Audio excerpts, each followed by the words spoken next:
Now, if you're like most people, you may find yourself complaining a lot more these days. After all, there's a lot more to complain about. We're living in very uncertain times right now. The pandemic has been going on for months and doesn't seem to be going away anytime soon. A lot of people are unemployed or facing layoffs. People are protesting systemic racism, which has people confronting their own unconscious racism, perhaps for the first time in their life. There's discord on the streets and an election coming up that's causing a lot of friction between a lot of people. And there have been all sorts of issues with our supply chain. Income has gone down. Our buying habits have changed. So many things are happening on a larger level, let alone in your personal life. You may have to be teaching your kids while trying to get your work done at home. Or you may be worried about your kids being back at school if schools in your area have already opened up or are about to open up.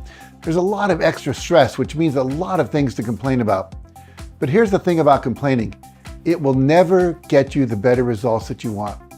Sure, you might get some commiseration from other people who think like you do, and that might give you a momentary feeling of validation, but your actual circumstances won't change in any way. The problem will keep coming back over and over and over.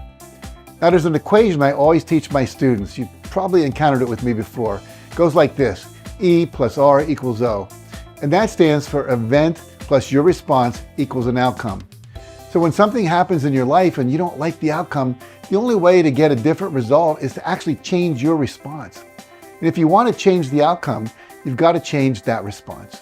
Whatever event you're dealing with, whether it's losing your job or dealing with a family member who refuses to wear a mask during a pandemic, when your response is to complain about it, I guarantee you will never get the better outcome you seek.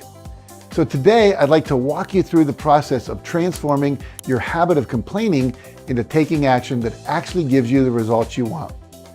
And the first step of the process is to simply become more aware of when you complain. Now, awareness is the first step to change, because if we don't realize that we're complaining, we can't change it. Now, for many of you, complaining is a habit. You've been doing it for many, many years. And I remember, for me, reading a book a while back called A Complaint-Free World by Will Bowen about a church in the Midwest where the minister decided he was going to have a 21-day no complaining challenge to see how long people could go without complaining. Could they actually go for 21 days without a complaint? Turns out, not so much. It took several months of consistent trying and failing before the people in that congregation could go 21 days without complaining. It's such an ingrained habit. Now, whenever I hold one of my live seminars, I always have two fish bowls at the front of the stage. And if anyone in the room is caught making a complaint about the weather, about the traffic, about the temperature in the room, whatever it might be, they have to pay a $2 fine. And it's not to punish them, but it's to get them to start paying attention to their thoughts and how often they complain, and to realize there's a cost to their complaining. Now, if someone makes a request, such as I'd like to know if it's possible to get the temperature to go up, that's perfectly fine. It's a request, not a complaint. The person is trying to find out if there's any way to change the situation that's bothering them. And that's the next step you've got to take to transform your complaints into results-driven action. You've got to figure out if the situation you're complaining about is something you can change or not. So what you do is you ask yourself, is this something I have any control over? Is there something I can do to fix this? If I'm complaining about a political candidate, I can donate money to the opposite candidate. Can I become more involved in politics? Can I join a peaceful demonstration? Can I start a petition or a letter writing campaign?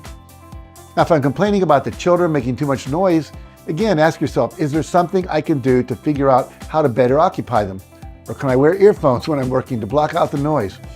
So if it's something you can influence or fix, then your next step is to take action and to fix it. But if it's something that you can't change, then what you have to do is realize that you have a choice to simply stop complaining about it. It is just the way it is.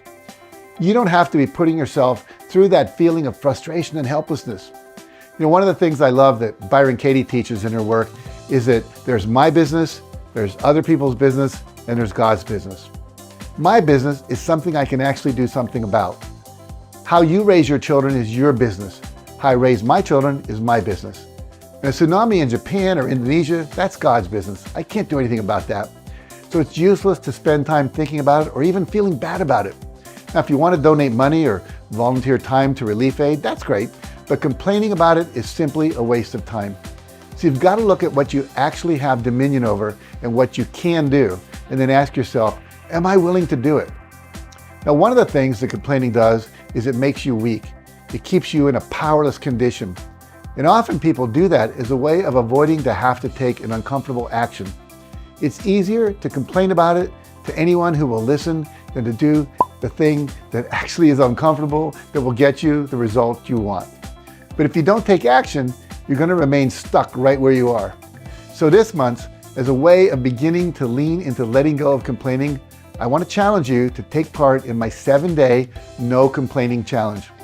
And the goal is to spend the next 7 days paying attention to your thoughts and your words and noticing every time you complain. And your first goal is to simply notice when you complain. And I encourage you to write down your complaints if possible, so you become even more aware of how often you complain and what you tend to complain about. And once you have a greater awareness of how often you complain and why, your next goal is to remind yourself that you have a choice. You can choose not to complain, and instead you can take a different approach.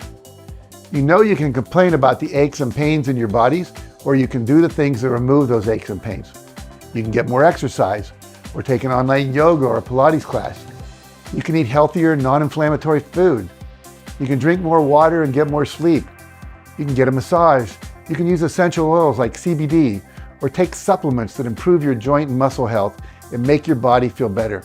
Or you can sit around and simply complain about it. You always have a choice. If you're complaining about things that are beyond your control, then I encourage you to simply let it go.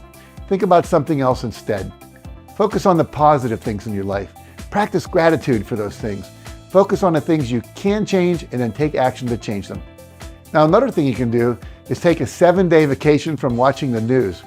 If you find yourself complaining about the things you're seeing and hearing on the news, and finally, when you do notice yourself complaining about what Byron Katie calls your business, in other words, something you have the power to change, then I encourage you to stop your complaining and to take whatever brave action you need to take to change it, even if the idea of it makes you uncomfortable. What you'll see is you're going to be amazed at how much your life will improve and how little you will have to complain about when you do.